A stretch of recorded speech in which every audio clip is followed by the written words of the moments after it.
Sentencing for a former member of Cuba's military who pled guilty to providing false information to immigration officials. And it turns out the same man is one of several listed in the U.S. indictment filed last week against Raul Castro, alleging they were behind the Brothers to the Rescue shootdown. NBC6 politics reporter Hansel Vela is live in the newsroom with what happened in court today. Hansel. Jawan Jackie, Luis Gonzalez Pardo Rodriguez was sentenced to 7 months in prison. Our cameras there as his family walked out of federal court.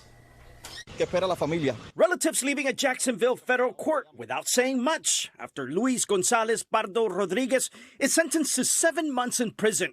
He's a retired lieutenant colonel of the Cuban Air Force. Gonzalez Pardo Rodriguez was accused of fraud and misuse of visas, permits, and other documents, and also providing false testimony to a government official. He pled guilty. After sentencing, his attorney would not answer questions, referring us to his comments in court. In 2024, Gonzalez Pardo arrived in the United States through a humanitarian parole program.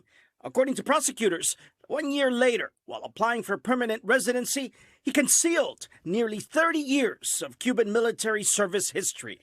Por favor, nos pueden dejar tranquilos. Gonzalez Pardo's family asking reporters to leave them alone. We asked his sister what motivated her to come to his defense. Lo que te hubiese motivado a ti.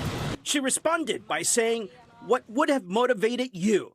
In court, we're told Gonzalez Pardo's defense asked the judge for clemency, using letters to make their case, including this one from his wife in Cuba, who justified him joining the Cuban military.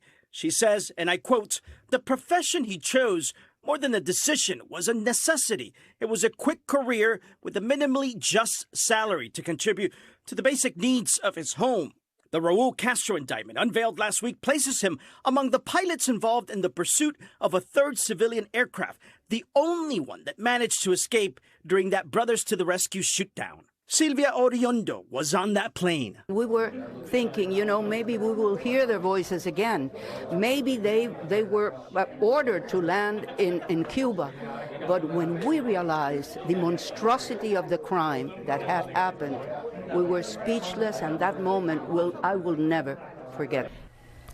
Really, how could you? He's been in jail since November in more than 6 months now. So they're giving him credit for the time served, which means he only has to serve 10 days. But he's not getting out. That's because instead he'll likely end up here in Miami to face the charges from the Castro indictment. In the newsroom, Hatzavala, NBC6 News.